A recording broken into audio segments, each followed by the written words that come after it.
Okay, let's dive into this. We are going to unpack one of the most vivid and, frankly, terrifying images from the book of Revelation. It all comes from a single verse describing what happens when the first of 7 bowls of wrath gets poured out upon the earth. A noisome and grievous sore. I mean, wow, the language is so intense, so visceral. Right away, you imagine some kind of horrific physical plague. But with a book like Revelation, what you see on the surface, that might just be the beginning of the story. So that's really the big question, isn't it? Are we talking about a literal physical skin disease here? Or is this prophecy pointing towards something much more profound, something happening on the inside? Well, to figure that out, we've got to go back to the source. And when I say the source, I mean the original language this was written in, Koine Greek. The author's specific word choices are just packed with meaning, so let's peel back that first layer and see what's underneath. So, the main word for sore here is helkos.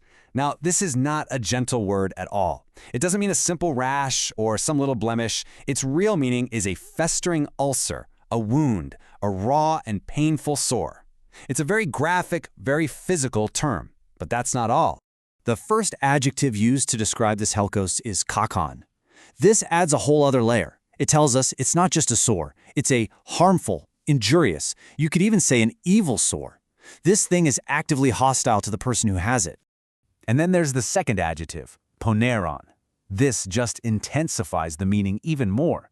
It implies something grievous, something malignant or wicked, kind of like a malignant tumor. So put it all together, and the original Greek is describing a festering ulcer that is both actively harmful and deeply malignant. But, where have we heard this kind of thing before?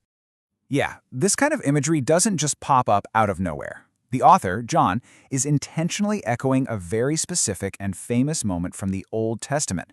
To find the pattern, we have to look all the way back to the story of the Exodus. And here it is. This is the aha moment. Centuries earlier, when the Hebrew Old Testament was translated into Greek in a version called the Septuagint, the translators used the exact same word, helkos, to describe the plague of boils in Egypt. This is no accident. It's a direct connection, linking the judgment in Revelation to the ancient judgments on Pharaoh. And this isn't just a one-off thing either. If you look throughout the Old Testament, this imagery of sores and boils and wounds that can't be healed, it's a consistent symbol of divine judgment for rebellion. It's a clear pattern. The people reading this back then would have immediately picked up on this echo. Okay, so we've got a really nasty physical description, a malignant sore, and we have a historical pattern that ties it directly to divine judgment. So that brings us right back to our original question. With all this deep symbolic history, what if the sore isn't really about the skin? What if it's about the soul? And this is where it all clicks into place.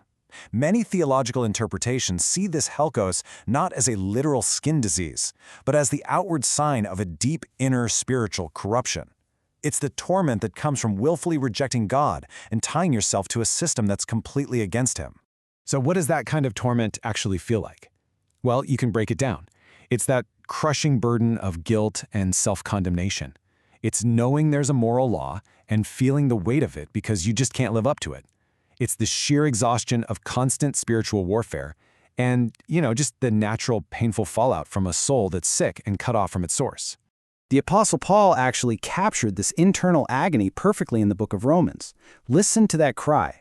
That's not someone complaining about a physical ailment. That is the sound of a soul in absolute torment, feeling trapped in its own spiritual death.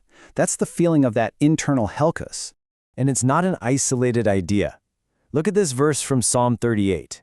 The author feels sore broken, not from getting hurt physically, but because of the disquietness of his heart.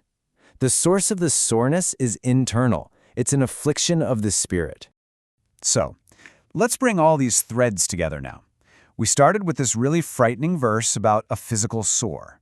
We dug into the original Greek, we uncovered its historical echo in the plagues of Egypt, and we've landed on this incredibly profound spiritual meaning. And here's the bottom line. This prophecy suggests that the grievous sore isn't just a punishment sent from the outside. No, it's the inevitable external eruption of what's already going on inside, a state of corruption and rebellion. It's what's been festering in the soul finally breaking out for the whole world to see. Understanding it this way, though, naturally leads to one last, really provocative question. If the judgment, the curse, is this unbearable spiritual torment, this sore on the soul, then what in the world is the cure? How do you even begin to heal a wound that deep? You know, the biblical narrative itself seems to provide the answer. It frames our whole existence as a fundamental choice. That grievous sore is the ultimate consequence of one path. But there's another path, always presented right alongside it. A path described simply as life. A powerful thought to end on.